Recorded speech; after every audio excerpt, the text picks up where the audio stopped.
হয় নিশ্চয়কৈ হাতত আৰু মাত্ৰ ১৫টা দিন আৰু ১৫ দিনৰ পিছতেই অনুষ্ঠিত হ'ব শ্ৰীমন্ত শংকৰদেৱ সংঘৰ ৯৫ সংখ্যক বাৰ্ষিক অধিৱেশন, যাৰ বাবে নেকি জামুগুৰিহাটৰ এই জ্যোতি বিষ্ণু সমন্বয়ৰ ক্ষেত্ৰত ব্যস্ততাৰ দেখা পোৱা গৈছে। সকলো যেন ব্যস্ত হৈ পৰিছে ভকত বৈষ্ণৱক আদৰিবৰ বাবে, যেন সকলো যেন সম্পূৰ্ণভাৱে সাজু হ'বৰ বাবে তেওঁলোক প্ৰস্তুত হৈ পৰিছে। আৰু তাৰ সমান্তৰালকৈ জ্যোতি বিষ্ণু সমন্বয়ৰ ক্ষেত্ৰত পুৱাৰ পৰাই নিশালৈকে আচলতে হৰিনামৰ ধ্বনিৰে মুখৰ হৈ পৰিছে। বিশেষকৈ আই মাতৃসকলে এই জ্যোতি বিষ্ণু সমন্বয়ৰ ক্ষেত্ৰত সম্পূৰ্ণ বৈকুণ্ঠপুৰীলৈ তেওঁলোকে পৰিণত কৰা দেখা পোৱা গৈছে। আমি ধাৰাবাহিকভাৱে আমি জ্যোতি বিষ্ণু সমন্বয়ৰ ক্ষেত্ৰত পৰিৱেশ নিউজ লাইভৰ দৰ্শকসকলক দেখুওৱাৰ চেষ্টা কৰি আহিছোঁ। আৰু বৰ্তমানেও জামুগুৰিহাটৰ এই জ্যোতি বিষ্ণু সমন্বয়ৰ ক্ষেত্ৰত এইসকল আই মাতৃয়ে সমগ্ৰ পৰিৱেশ হৰিনামৰ ধ্বনিৰে মুখৰ কৰি তুলিছে। প্ৰথমেই মই হৰিনামৰ মাজলৈ সোমাই যাব বিচাৰিছোঁ।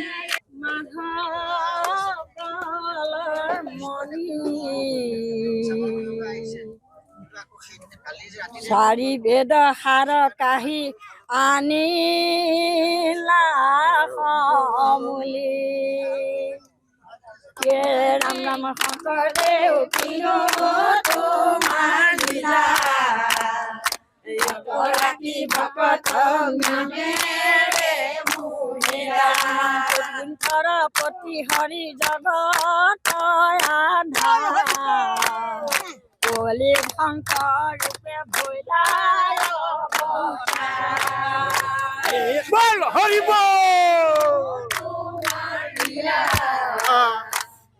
ৰাতি ভকত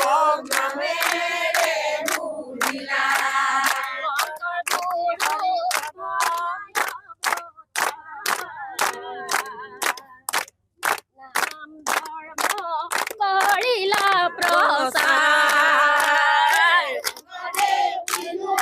তোমাৰ লীলা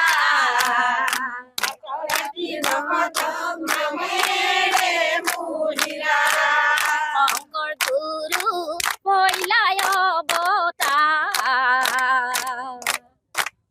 নাম ধৰ্ম কৰিলা উৎসৱমুখৰ পৰিৱেশ বিৰাজ কৰিছে। মই এগৰাকী আইৰ কাষলৈ যাব বিচাৰিছোঁ, তেওঁলোকৰ মনোভাৱ জানিবলৈ চেষ্টা কৰিম। কিদৰে সাজু হৈছে আপোনালোক?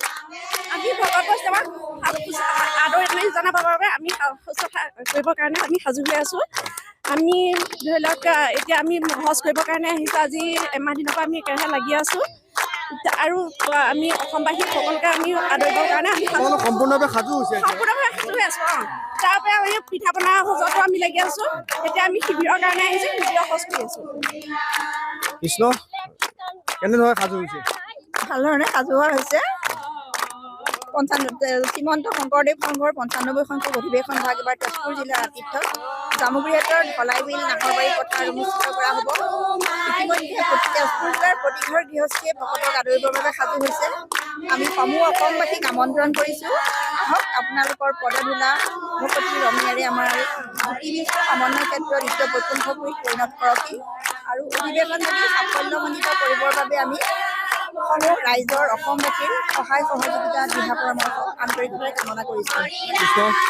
এইদৰে আচলতে সকলো সাজু হৈ পৰিছে। কিয়নো মাজত মাত্ৰ ১৫টা দিন বাকী আৰু এই ১৫ দিনৰ পিছতেই জামুগুৰিহাটৰ জ্যোতি বিষ্ণু সমন্বয়ৰ ক্ষেত্ৰত অনুষ্ঠিত হ'ব শ্ৰীমন্ত শংকৰদেৱ সংঘৰ ৯৫ সংখ্যক বাৰ্ষিক অধিৱেশন। আমি একাংশ সেৱক আছে, আমি তেওঁলোকৰ পৰা জানিবলৈ চেষ্টা কৰিম। এক আনন্দমুখৰ পৰিৱেশ কেনেধৰণে সাজু হৈছে? ৰাইজটো ভালেখিনি আগবাঢ়িল আৰু এতিয়া ভকত বৈষ্ণৱ থাকিবৰ কাৰণে গোটেই হেৰিবিলাক হৈছে প্ৰায় আৰু হৈছে আৰু আমাৰ আৰু এসপ্তাহত শেষ হৈ যাব। অহা দেওবাৰে ৯৫ সংখ্যক বাৰ্ষিক অধিৱেশনলৈ আপোনালোকে কি শিবিৰ হৈ গৈছে? শিবিৰবিলাক প্ৰায় হৈছে আৰু ইয়াতো ভাওনাও অনুষ্ঠিত হ'ব। ভাওনাও হ'ব, হয় পাৰিম। সন্তুষ্ট ধৰ্মতই মোহৰ বচন পথ চাৰি দেহি মোক নকৰি পলম নিকাৰণে পথৰোধ কৰি আছ তই বিনা দুখে পথভ্ৰান্ত উচিত নহয়। হয়, এইদৰে এক আনন্দ সকলোৱে আনন্দ মন আচলতে নিজৰ নিজৰ কৰ্মত তেওঁলোক ব্যস্ত হৈ পৰিছে। ইতিমধ্যে শিবিৰ নিৰ্মাণৰ কামত এইসকল সেৱক তেওঁলোক ব্যস্ত হৈ পৰিছে। তাৰ সমান্তৰালভাৱে চৌদিশে কেৱল ব্যস্ততা আৰু বিশেষকৈ মাজত মাত্ৰ 15টা দিন বাকী আৰু 15 দিনৰ পিছতে অনুষ্ঠিত হ'ব শ্ৰীমন্ত শংকৰদেৱ সংঘৰ 95 বাৰ্ষিক অধিৱেশন, যাৰ বাবে এইদৰেই জ্যোতি বিষ্ণু সমন্বয়ৰ ক্ষেত্ৰত এক বৈকুণ্ঠপুৰীলৈ পৰিণত কৰিছে আই মাতৃসকলে। লগতে সেৱকসকলেও সমান্তৰালকৈ ব্যস্ত আছে নিজ নিজ কৰ্মত।